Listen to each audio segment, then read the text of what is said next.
Good afternoon, ladies and gentlemen. Welcome back to another fantastic episode of Ultimate TV. Today, we will be talking about tax planning, being that it's just hit the 1st of May. So stay tuned after the break and we'll be talking more about fun things you can do pre-tax time.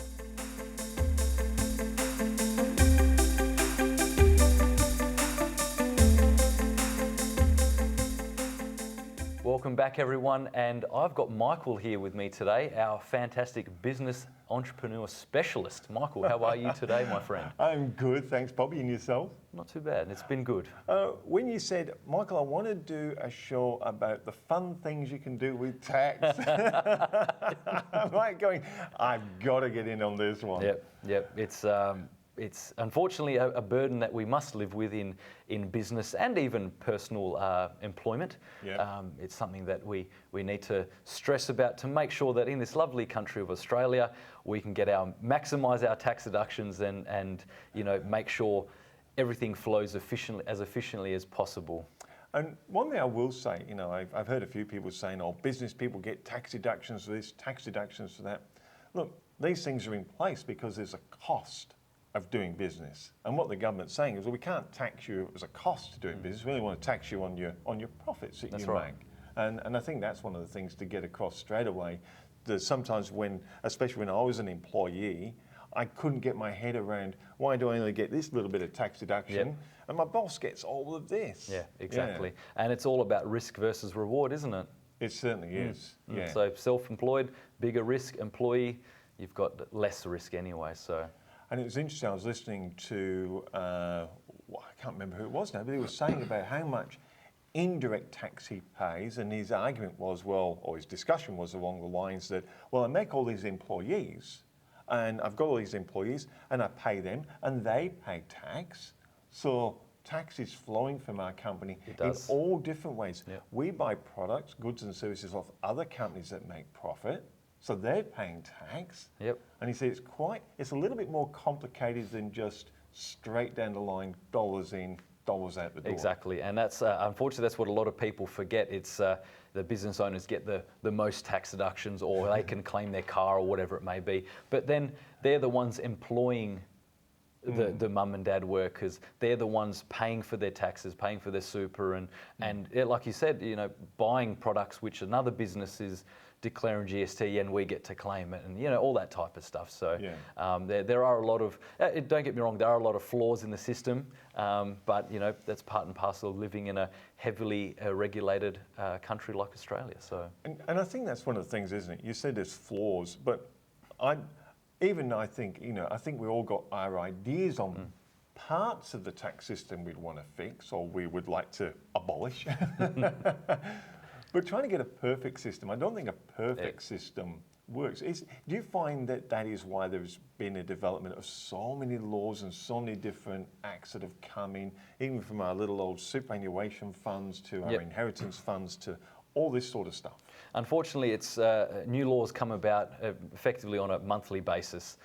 We see everything when we get our monthly updates from the ATO. What are new laws that are being put through to Parliament, not yet passed, but what are things that they're looking at implementing to either better a certain system or to, in some cases, worsen a system. And it's just more navigating the wood through the forest of what is beneficial for people. And sometimes it's unnecessary, but a lot of the times it's something what people need in their life, or need in their background of their life, I should say.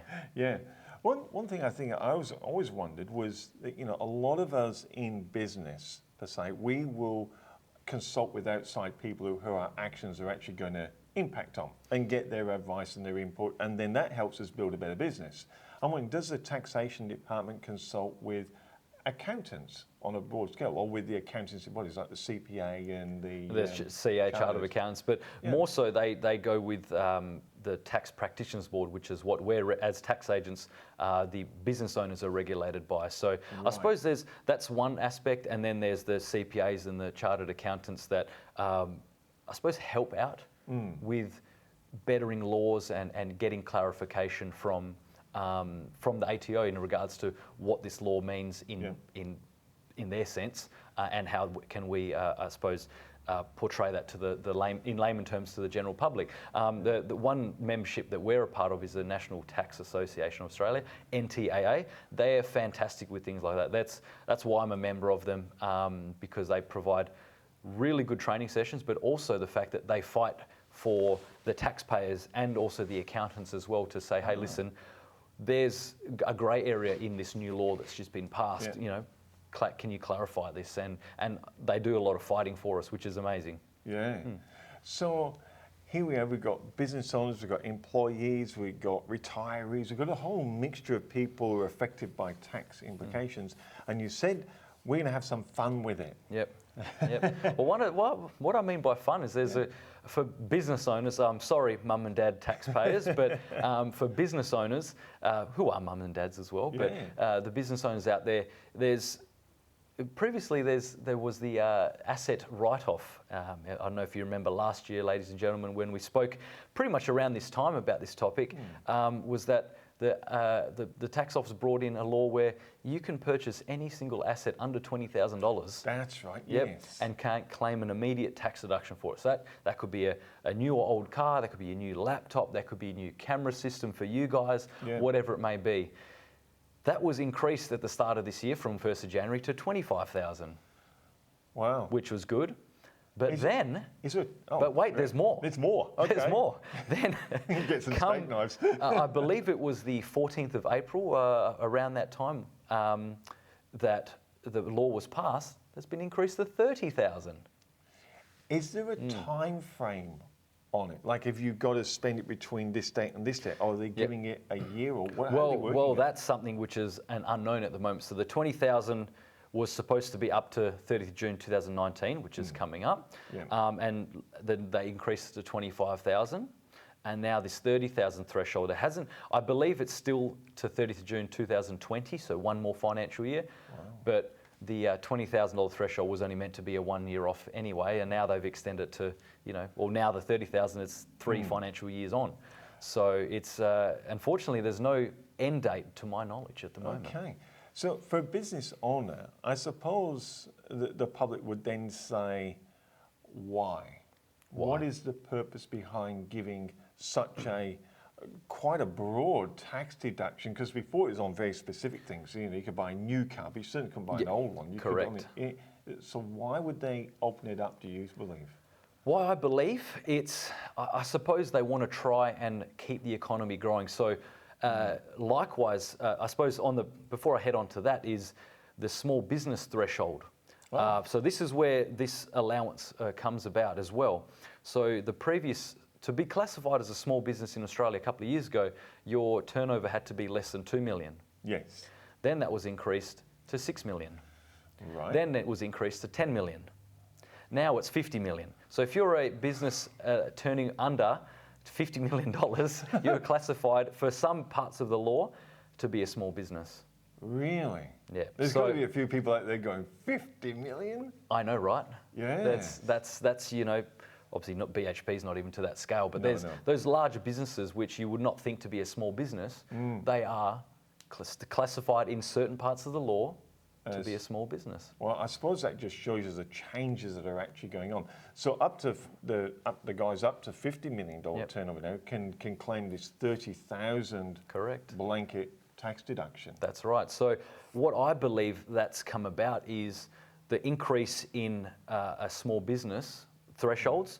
Therefore, more businesses out there are able to put more back into the economy, and by spending money, they're getting some relief back to get an immediate tax deduction for that. So if they need to buy a fleet of new cars. Yes. So, and it's per asset. So it's not, so that $30,000 is per individual asset. So you can buy 10 cars for $29,999. Yeah. Hold on. I thought it was $30,000 stop at the gate. Nope. So you bought a $10,000 car, a $5,000 computer. Yep. As soon as you hit 30,000, you're done. You're dusted. You're finished. It is whatever asset you want to buy under $30,000. Each individual item is its own separate $30,000. So you can buy 10 cars for $29,999 and claim a $300,000 tax deduction. So now looking at it from the outsider's perspective, I can understand why you would include a company of 50 million if your rationale was to pump money back into the economy. Because a $50 million company can do a lot more $13,000 purchases than, say, us. We would probably be stuck on the once we've spent 30, yes, we're done. Well, exactly right. Yeah. And that's you won't let us spend any more. No, I won't. No, I won't. No, we're looking at your cash flows. You know, it doesn't. The numbers don't add up. Sorry, I had to take the Jaguar back. Darn it. And that's leading on to that point about cash flow. So this $30,000, I guess, benefit for the asset write-off. A lot of people are thinking, oh, great, I can get a new car, I can get a new trailer, I can get new equipment, I can do this, that, and other. But then it all comes down to dollars and cents in the bank. And that's where I don't want our viewers to go out and just go, great, I can get a massive tax deduction. Because leading up to our conversation about tax planning, highly recommend speak to your accountant, because it may not be worthwhile to you to worry about spending something $30,000 or up to $30,000 in this financial year, because let's say your profits aren't there and it's going to be no tax benefit whatsoever. So you've got this tax deduction that's still not going to be a benefit until next tax year. So it's sort of, you have to really look at your profit and loss, look at your balance sheet, speak to your accountant, look at the dollars in the bank. And if you can afford, let's say it's a new car, $30,000 car, repayments on that still wouldn't be too much if you get it under finance, which is still applicable. You don't have to pay cash for things. I was going to ask you that part. Is it you have to physically spend the whole money, or will they allow, no, I've got a finance arrangement? No, you can get finance on these assets, so that's very beneficial. So hold on, you're going to get finance on a car. Now, we forget the 30 cars, but just on one car. I'm going to pay this off for 5 years, but I get my tax deduction today. Yes. On the total value of the car. Yep, that's correct. Wow. It's good, isn't it? Oh, that is good. All the mums and dads are going, I'm going to start a business. Hey, it's worthwhile. And I enjoy it. Yeah. You do too, I know that. Yeah. That is really interesting. Some really interesting nuances in there that perhaps people didn't quite get their head around of what this could actually do for them. Exactly. So finance on a car, on a $30,000 car, may only cost you $100 a week. Yeah. That's a much better budgeting for cash flow purposes than $30,000 cash outright. Absolutely. Yes, you pay a little bit interest on the finance, but you know, it's all part of doing business, isn't it? So when you come to people like yourself, Bobby, and I hear people say, Ultimate Tax is a tax accountants, but they're also management accountants. Is this the realm that we're stepping into more? This is the understanding of a management accountant. Doesn't just do your tax returns, they look at the whole picture and can give strategic business growth advice. That's exactly what we've grown our business to be effectively portray that to our business clients. Say, hey, listen, yes, we can do your end of year financials, your quarterly GST, that's fine. But let's delve a little bit deeper and do some strategic analysis to actually see what things are happening in your business life, to see how you can grow your business or how you can reduce expenses or scale things back. And that's something which we talk about in the tax planning sessions as well. So briefly, because obviously the tax planning session is more for how to minimise your tax. Yes. But minimising your tax is great. How does that affect your cash flow? How does that affect your staffing? How does that affect your business on a day-to-day basis to grow? And that's something I like to touch on with all of our business clients, because small or big, there's always ways in the business where you can maximise efficiency, either in growth or cutbacks. It's really, really, I can see why you're saying now it starts to become fun, because most businesses want to grow. They want to get that next employee. They want to have really good employees, which means you want to really treat them well. So are there limitations on this $30,000 deduction on what you can spend it on? Say you've got a company now going, we could actually do something for the staff, but they might be going, what could we do for them that we could actually get it under this banner? Do we have to buy an asset that the staff could enjoy maybe? Give us an example of an enjoyable asset that you want to elaborate on. Well, I remember one Christmas I bought my staff little mini helicopters that could fly around our factory. That's great. Yeah. So that wouldn't come under the asset thing. That would come under asset thing. Sorry, how technical of me. The asset write-off ruling. That's a thingy thing. More under staff gifts, and that's a separate part of legislation. But if we're talking about upgrading your dining and kitchen facilities, or a new coffee machine, or something like that, that will provide enjoyment to your staff and customer base as well. Definitely, yeah. Because those type of things will. I was lucky enough one time I actually got to get into IINet, that's in Perth, West Australia, big, the internet service provider, and their lunchroom, it was fantastic. It had lovely lounges in there, it had a pinball machine thing in there, I think, and it had something else. Had just things that the staff actually loved going to work and went, you know what, we work hard and this company appreciates us. And I'm wondering, would they start to come under this 30,000? You've probably got lots of people going, what can I do for the staff under this? That they go, hey, we can all benefit from something like this. Yep, a nice ping pong table in your dining room. Yeah, definitely. Those types of things would definitely be. But when it comes to gifts to your staff, different story, different level of law. So mini helicopters whizzing around the factory, not on. But if you want to buy a drone for your business for advertising purposes. Oh, where's my wife? ATO, scratch that, please. No, that's something that would be legitimate. If you were to do some marketing with your own business, I know everything's on. Well, we're on YouTube now. Yes. There's Instagram is amazing for businesses. Facebook as well. Yep. And imagine doing a promo video for your business and using a drone, like going around your warehouse or around the facilities or whatever it may be. That's a marketing expense. So most definitely. So most definitely there. So we're having a look at this tax stuff, and I just want to touch on the planning that goes behind, I'd hate to say responsible spending, but I think it is. Yeah, and I was leading towards that. What's happened with the Royal Commission with the mortgage brokers and the banks in Australia, leading towards more responsible lending. And what I advise as you're a business advisor is responsible spending. And that's effectively, what you just mentioned now. So it's very important that people out there, look at their numbers first instead of just, please call your accountant. And before you do a major purchase, call your accountant, please, because of the fact that it may or may not be beneficial for you, or they may go, yes, we do your cash flows, and if you get these 10 cars or whatever it may be, that will put you into the red sooner rather than later. So what other little tax things are they pushing in there that can help people along the way, or that you know about that can help businesses build their turnover? Yep. Well, they're looking at still reducing the company tax rate, right? Which is currently still at 27.5%.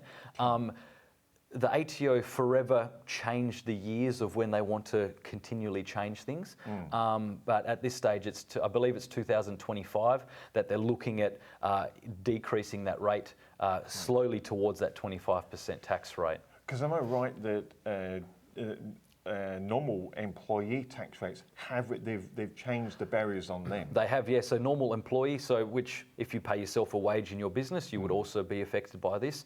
They're looking at 2023, I believe the year is, that the second tier tax bracket, so not the up to 18,000 tax free, the 19 cents in the dollar tax threshold.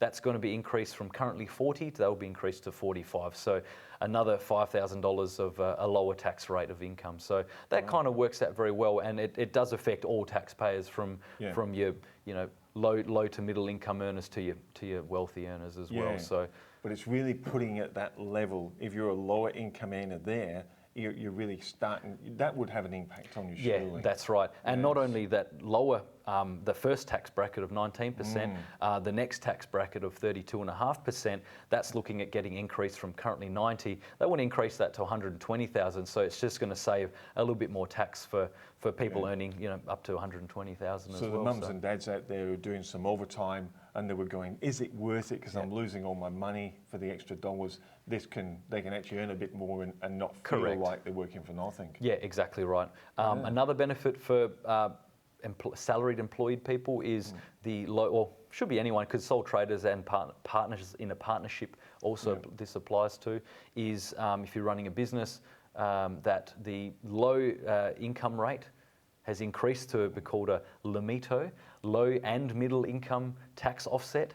So it's going to be, the thresholds have increased, so more taxpayers will get this extra benefit. So that's another little win as well. So. Wow. Yeah, so all these little things add up. You know, you may only think, oh, I'm only getting $100 extra there. I'm only saving $300 tax there. What's that really add up to? Well, all of those in accumulation may add up to about $1,000, you know? So that's, for a lot of people, that's a lot of money. So. Do you get people, especially business people, I suppose, that come to you and say, look, we've done pretty well this year. How do I get my money out of the company without paying tax or minimising it? And you hear a lot of talk around the place, or maybe I just form a trust so I can put it in there and I'll pay no tax. It's a bit of a myth. It is a myth, yeah, unfortunately. Yeah. And that's one of the issues that we get a lot of customers coming to us and saying, oh, listen, I want to pull money out of the company. Difference with a company and a trust structure or partnership is it's its own separate entity. It's like another person. It's another person, exactly right. So you pulling money out of that, it's effectively automatically a loan. Right. So one of the ways you can effectively pull that out is to pay a wage or pay a dividend. Right. Or do a loan repayment scheme, which is currently called a Division 7A Director's Loan. So that's, you can pay that back over 7 years with interest really? You have to pay, it's not interest free. So you pay interest to the company pays tax on interest, and you have to make annual repayments to that. Yeah. They're looking at changing that as well. It's going to be a bit more worse off for people. So it's going to be, they're looking at doing a 10-year loan. Yes. And fixed rates and a higher interest rates as well. Fixed repayments each year. Yes. And higher interest. So it's going to be. So they're going to set the interest rates. They do, yeah. Oh, wow. So they set the interest rates at the moment. So it's on a much more lower scale. That's very equivalent to a commercial bank loan. Yes. So around your 6 to 8%. Wow. Yeah. Whereas if they do change it to the 10-year loan, the rates exorbitant. I believe it was about 18 to 20%. So yeah, it's good. The tax office is trying to make it harder for people to get into these loan arrangements and pull money. I guess, well, not illegally, but randomly outside the company. So if someone gets you mentioned dividend was the other way of drawing money out. Is that taxed differently, or is that just added to their income and gone, well, you broke your income ceiling? Pretty much. So what happens, just like any other dividend in the Australian Stock Exchange, or let's say BHP, for example, the company has paid tax, and they've paid, and that tax gets pulled, and when you pay a dividend, that tax comes along with that. So the current company tax rate for small business is 27.5%. Yep. So when you get a franked dividend paid to the shareholders, you get that 27.5 cents as a credit as it comes along. Into the shareholder's name. Yeah. So let's say your tax bracket is 45 cents a dollar. Let's say you're earning over 180,000. Yep. That gets added to your taxable income. Yep. But then you've got a credit of 27.5 cents per dollar of dividend. So there is a bit of a benefit there. Yeah. Where you were talking about trust before, that's another tax planning tool which you can do. Currently, there's a lot of currently in this episode today. Yeah. Because they're looking at changing this. We're May 2019. May 2019, and if a certain party gets into the upcoming election, there's going to be massive tax changes for the worse, in my opinion. But fingers crossed. Well, I heard a certain person, when they asked him for a costing on a certain thing, said, you can't put a figure on something like that. I was like, what is that? It's going to be the worst planning I've ever heard. Exactly. Oh, dear. But as trusts are at this 1st of May 2019, as the law states now, you can pay if you've got a family trust as a shareholder of your company, you can pay the dividend to your family trust, and then, like as what a trust does, everyone, you can distribute out to members of your family group, and you effectively distribute to the most tax beneficial beneficiaries of the trust. So kids over 18, at-home dad or at-home mum who's not working, and that'll maximise your tax savings overall. Yeah.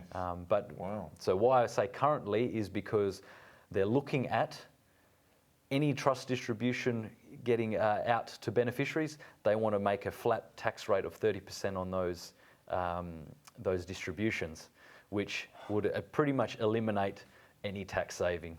Yeah. So it kind of sucks, but it's if this certain party gets into power, then that's what they want to do. Are we being controversial? Are we allowed to say who it is? No, probably no. We'll better wait not. and see them get in. We'll do that on a panel show. I like that. Yes. Upcoming panel show. Yeah. It's going to be good.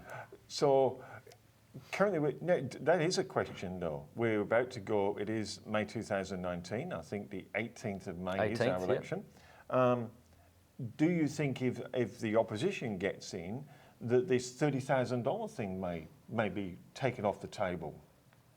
Not for this financial year, I don't think, because I think it's in law. It's law, and I doubt they'd revert that. But who knows for next financial year? The 30th June 2019 could be the last of it. We don't know yet. Yeah, so it's not set as in yet you got it. Because they could change that from as soon as they get in power. From 1 July 2019, that'll be abolished. So and tax changes and all this type of stuff. So. Is this why we see a lot of times when we come into an election, companies traditionally start holding back their spending? That they're going, well, let's just see what is going to happen, because we spend all this money and you've got to change the law. Exactly. And then we suddenly can't get the deduction. We've set ourselves into a really bad position. Yep, and likewise for us, our tax planning meetings for our clients, we've held that to after the election, where we're doing some brief meetings with clients pre-election, but I'm scheduling them. I'm going to have a really busy June, I think, end of May, early June, to make sure that we give the right advice in these meetings. But it's something that you have to wait for this election for all businesses out there, because you could do something right now, which is law, and then come 19th of May, it's reverted back, and and you've spent all this money for no reason. So if we go back, and you're saying tax, I am conscious of your time, but if we come back onto actual planning, and there's a lot of business people love planning. If they're any good at business, they love planning. And when they sit down with the accountant, how does you do your tax accounting, but you've got your management accountants who, like yourselves, who do a lot of planning. What does that look like for saying, what are the benefits to a business owner having professional accountants that are just more than tax, that are actually business strategists as well? What's the advantage and what does it do for them? Well, the first part is we predict, but using estimates and budgets, what we estimate your financial year figures will be. So let's say we see you in the first week of May, we extrapolate the next 2 months and see what rough profit will be. And if you're in a company structure, obviously the tax rate is fixed, so we can see that's the rough tax you're going to pay. But then more so from that is, can we pull money out via dividend? What can we do to reduce that tax bill by buying assets? How can we streamline a few things? Let's look over your expenditure throughout the year and see where you can trim some fat. And likewise with your sales, how can you use that expenditure to increase your sales revenue, which is something which a lot of people don't think of a tax accountant to be able to help you with. So those type of things is what we look at, and sometimes we see our clients for a few times a year. So that's great if you see me more than once a year, which is great. Yes. But those extra conversations help you as the business owner and us as the accountant know where your business is at any point in time. By doing that, we've got a good communication and good connection, and and that's why I like having a good relationship with our clients, because we know where your direction is. We know what you want to do in 12, 18, 5 years, 18 months at 5 years time, to see what goals do you have, and how can we get there. And that's the biggest take home point. So. And when people are going through building their business, they've got lots of questions. When should they buy these assets that we've been talking about today? When should we sell assets? We've got lots of questions. When should we even outsource, and when should we employ? And the numbers for a business, and I can only speak for myself, of course, but sometimes the numbers just get a little bit clouded. You can't. You go so many different options through your head. You kind of go, now I don't know what to do. Yeah. Well, I've got a new client coming on board, and they've got their senior manager doing all the bookkeeping, the invoicing, doing all this and that, wasting, well, in their words, wasting about half their week doing these admin tasks when they could be generating income for the business. And I asked them, who are your key personnel? What do they do? Yeah. The bookkeeping was one of the first things I talked about, because their bookkeeping fees were non-existent, and they did it in-house. So I'm like, you're a pretty well-known business and you're doing it in-house. Hold on, why? And who's doing it? Fair enough, if you've got an admin team member doing it, that's fine. Yes. But they said, no, we've got our senior manager doing it. I said, for the sake of, a lot of bookkeepers out there range, but where our rates are $77 per hour, Yeah. I guarantee your senior manager could be doing much more productive things, and you could be paying them top dollar to get you top dollar. Exactly. So little things like that is just what, outsourcing you mentioned, and that's something that you can do. Marketing. Do you need someone to outsource that to? Are you getting flustered with finding what to post on Facebook, Instagram, your website? Are you doing it yourself? Or, of course, you do a cost-benefit analysis. We were talking about that off air earlier. Yeah. But those types of things, it's, okay, if I spend $3,000 a website or do it myself, how long is it going to take me? And what's my earning capacity during that time? We talked about the website one off air, Yeah. and one of my drivers for it was so I understood it. In other words, Yes. I could jump in the back end, and it's WordPress based, so it's pretty simple anyway. But when it's built by someone else, you're not quite sure how they did it, where Yes. they put the blocks, how they did the little widgets and stuff. When you've done it yourself, you kind of know how it all works. So when you want to make changes, some of the small changes you want like that. That's right. So sometimes it's not just money, sometimes it is control issues. It's control, and that's exactly right. Yeah. So what I recommend, likewise with our bookkeeping, is give it a go yourself. Understand how the system works, and when you do get too bogged down with the volume of things, Yes. or let's say you're having to do 20 changes a day to your website because you're getting new and improved posts that you're putting up, or want to put this or put that, and it may only take you an hour of your time, Yes. but that hour of your time you can't afford to do on a website. Your hour of your time is taken away doing sales or doing shows like this or whatever it may be. So it's always a cost benefit, and it's not a cost of money only, it's cost of time. Yes. Time benefit and money benefit too. So And I think that's one of the things when it comes to accountants and money, it's the most important thing, and yet we kind of do it once a year, rather than sitting down with an expert who's really becomes our coach, our money coach, who goes, these are some of the areas. And I've seen you do things that have just skyrocketed profit, where people have just been blind to it. We get store blind, don't we? it is, yeah. You got the blinkers on, and that's why I really find it beneficial to see your accountant, because they can provide you with the advice that you don't know. Yes. And you don't know what you don't know. No, that is so true. Yeah. So we're wrapping up the show. Final words of wisdom for people going into their tax time. What are some of the 2 or 3 main points you say, whether using you or somebody else, but what is it should be looking for? Yep. Hopefully use you. Yeah, hopefully. Number one take-home point is review your cash in the bank and review your profit and loss to see how much tax you are anticipating to pay come 30 June, so you're not stung with an unknown tax bill. 2, likewise, looking at the profit and loss and your cash in the bank, can you buy any assets either outright or via finance? Can that fit your weekly cash flow budget to maximise on this $30,000 tax rebate? And 3, if you can't do those yourself, please contact your accountant or contact us at Ultimate Tax and Advisory, because I'm sure your accountant or us will be very happy to help you navigate through the number minefield that you have.